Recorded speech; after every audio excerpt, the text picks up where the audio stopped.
Сәлеметсіңдер ме? Бірінші сынып оқушылары. Здравствуйте, ребята! Бүгінгі сабағымыздың тақырыбы дәрігерде. Тема сегодняшнего урока у врача. Ребята, обратите внимание на скрепку. Здесь у нас новые слова. Давайте прочитаем и выучим их. Дәрігерде. У врача. Ауырады, болит, тіс, зуб. Давайте повторим. Дәрігерде, ауырады, тіс. Жарайсыңдар? Ребята, когда у нас что-то болит, мы сразу же идем к врачу. Или же их вызываем. Здесь Алмабек и Арман пришли к врачу, так как у Алмабека заболел зуб. Давайте прочитаем, что они говорят. Ең алдымен дәрігердің айтқанын оқиық. Давайте прочитаем, что сказал врач. Сенің тісің ауыра ма? У тебя болит зуб? Арман отвечает. Менің тісім ауырмайды. У меня не болит зуб. Алмабек отвечает.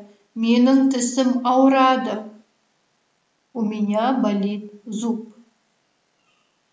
Давайте прочитаем еще раз. Сенің тісің ауыра ма? Менің тісім ауырмайды. Менің тісім ауырады. Жарайсыңдар, балалар. Ребята, теперь мы должны составить предложение по схеме. Кесте бойынша сөйлемдер құрайық. Менің тісім ауырады. Менің қолым ауырады. Менің аяғым ауырады. У меня болит зуб. У меня болит рука. У меня болит нога. Теперь составим противоположные предложения. Менің тісім ауырмайды. Менің қолым ауырмайды. Менің аяғым ауырмайды. У меня не болит зуб. У меня не болит рука. У меня не болит нога. Жарайсыңдар, балалар. Ал енді толықтырып айтайық. Давайте дополним. Где галочка? Ауырады. Где крестик? Ауырмайды. Менің қолым ауырады. У меня болит рука. Менің тісім ауырмайды. У меня не болит зуб. Менің аяғым ауырмайды. У меня не болит нога. Тағы бір қайталайық. Менің қолым ауырады. Менің тісім ауырмайды. Менің аяғым ауырмайды. Жарайсыңдар, балалар. Ал енді берілген қысқа диалогты оқиық.